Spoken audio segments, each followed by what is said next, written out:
So, depending on when you're watching this video, mate, Christmas, well, it's creeping up on us all again like a giant camel-sized spider, mate, that you've just kind of clocked in your peripheral vision. And with that rapidly approaching, or if you're being pestered at another time of year, depending on when you're watching this video, well, I know 3 things to be true, mate. The first one is that a high percentage of my audience tend to be sort of around my age, right, and they've got kids. The second one is that I've heard from a lot of my own friends, and their kids, well, they're sort of roughly aged around 7 and upwards, and they're asking about VR headsets this year, which is really curious, probably due to their circles at school and what they're all kind of watching on YouTube themselves and what's going on TV. And the parents, understandably, just don't have a clue, right? Just don't know what's it all about, right? So basically, I'm making this video born out of the advice that I very recently gave to my own personal friends and family. And third, have you seen the size of spiders recently, mate? Seriously, they're taking over. Anyway, right, I'm not going to waste anyone's time and confuse you by just giving you like 5 options for VR headsets and then proposing that you spend $1,000 on the best one on the market because it's the one that I like, right? The best one to go for straight up is the Oculus Quest 2, or as it's now called, the Meta Quest 2. But it's literally the same thing, but I'll just call it the Quest 2. They've just renamed it to the Meta Quest 2. So here it is. This is the Quest 2 and what it looks like. It's made entirely from plastics, and yes, it's very white. Fortunately though, with my 8-year-old at the helm for 8 months, the controllers have been slammed against walls, she's headbutted the fridge on several occasions with the headset on, walked into doors, can confirm both child and, more importantly, the headset are still in full working order. So no real concerns there. I'm going to avoid in this video talking or speculating too much about the nasties of Facebook, but for now at least, you will need an active Facebook account to set up and use the Quest 2, but that will change in the near future. But yeah, in the box you're going to get the headset itself, which they sell based on storage sizes when you come to buy it, so you can choose between either the 128 gig or 256 gig model, which is basically how much capacity there is on the device for storing games and content. There was a 64 gig version, which is the one I've got, but that's now being phased out. But there will be sort of leftover stock still available in some regions on the likes of Amazon. But if you just need a nudge, mate, just get the 128 gig model. It's more than enough. Put it this way, I've only used 20 gigs on mine, and I've had it for 8 months, and it's seen fairly heavy use. So in the box, you'll get the headset itself, you'll get 2 hand controllers, a charger for the headset battery, you'll get 2 AA batteries for the hand controllers, and then this plastic spacer gasket for people who wear the spectacles. Reese, the Quest 2, it's what they call a standalone wireless headset, right? Which means you don't actually need a computer at all to run it. You can, but that's a different thing for a different video. But speaking of wireless, mate, this is one of the first things that you do need to check before you buy it, and that is the Wi-Fi in your house. It needs to be decent. Yeah, to get the best out of your Quest 2, you do need strong Wi-Fi. Ideally, use the 5G connection on your router if you've got one. You need to be as close to the router as possible, and ideally connect it up to a newer Wi-Fi 6 router for the best results.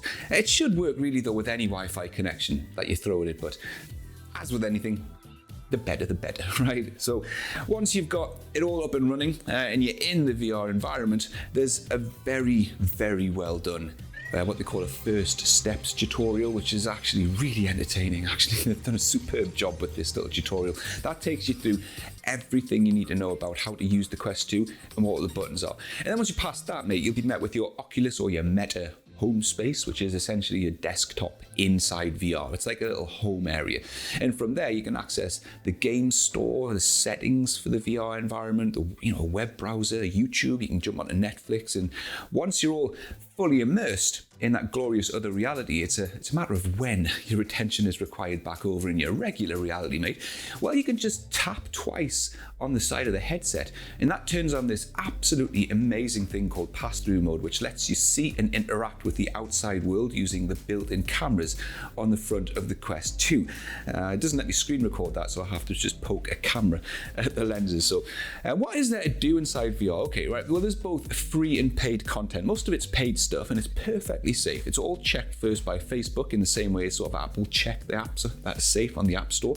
So you browse something either in the headset or using the mobile app, go for it, and then the content is automatically installed over Wi-Fi straight onto your Quest 2. Simple as that, mate. But enough of all that. Let's take a look at some actual VR action, mate. And first up, is Vacation Simulator, which is a 23 quid paid app.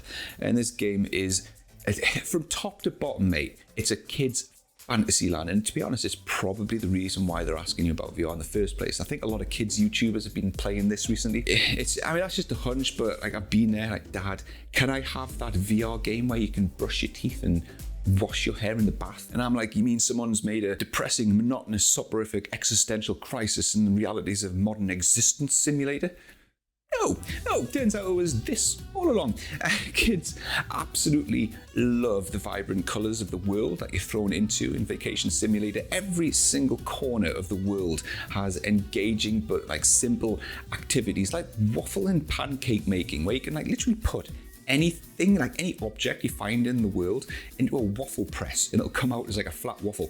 There's coffee machines, there's pretending telephones, snowball throwing, little mini puzzles all over the world with interactive talking bots that guide you through.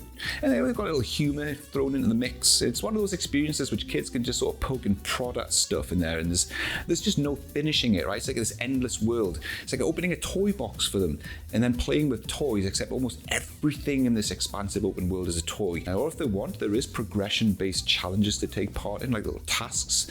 There's 3 zones as well for a bit of variety, right? With different activities in each zone. There's a forest area, there's like a sunny beach, and then there's a snowy mountain. I'm kind of hoping they add more zones in there soon, but honestly, mate, make this the first thing you get, Vacation Simulator. It'll be an absolute stellar hit if you do that. Next up is an absolute must. It's the iconic VR title from Google called Tilt Brush. Kids love it, and I guarantee, mate, that you will love this as well. It is mind-blowing how impressive this is, especially if you're new to VR. Basically, it's like a 3D creative painting toolkit. You've got a palette of different brushes, right? You can choose glowing electricity, neon light, regular paint, thick paint, fire, smoke, make it any color or size you want, and then you just create all around you. Thing is, right, unless you've birthed the next Michelangelo or Van Gogh, your kids are just going to probably like flap their arms about and be dazzled by glowing neon and pulsing fire and electricity. But it's a painting studio, right? So you can sculpt anything you want and just lose yourself into it. But like sometimes I like to just jump into the sketchbook and then see other people's work. There's some mental impressive stuff in the sketchbook, and it's insane what some people can do with this. It's a creative painting canvas, and I think Tilt Brush is by far one of the best and most polished out of them all, and it's not bad for about $14.99. One of my absolute all-time VR favorites has to be Beat Saber. This game is utter genius, and it ticks all the boxes for both solo and family entertainment. So with Beat Saber, they play a popular music track, none of which I can actually play here due to the endlessly infuriating copyright issues on YouTube. Other not so well-known musical compositions are available, but whilst the music's playing, you wield 2 glowing sabers, which are totally different to lightsabers for legal reasons, and then they proceed to throw cubes at you which land in your vicinity in perfect time with the beat or the music vocals. With the idea being, right, that you have to slice through the cubes in time with the beat, and you're meant to hit the cubes with the sabers in the direction that the arrow's facing. It all sounds a bit mundane when you try and explain it, but you honestly have to trust me, it's all in the design of the cubes. It's so much fun. A clever level designer can make you slash at the cubes in such a way that you end up kind of replicating famous dances associated with the songs that are playing.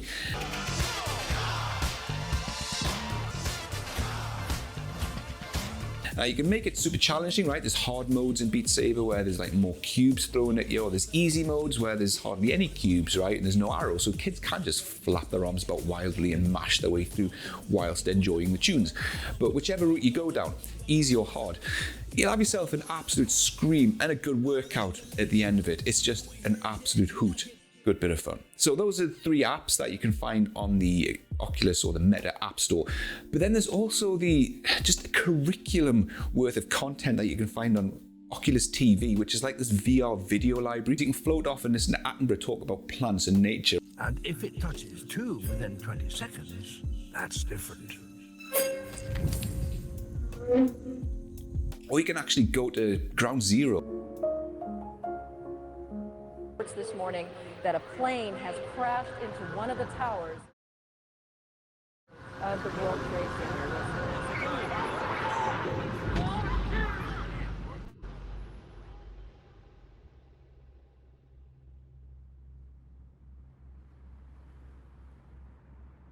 it's going to be the same for me every year.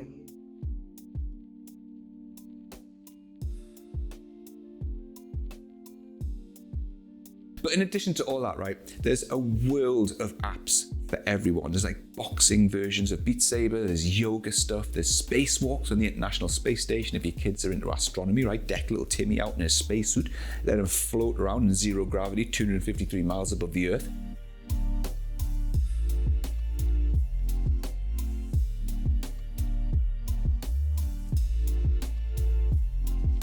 Man, and to think I had Colin the Cleaner on the ZX Spectrum by Harry and his cat apparently. But anyway, right, so far VR does sound like a pretty isolated solo experience, right? What's all this about family fun time, Neil?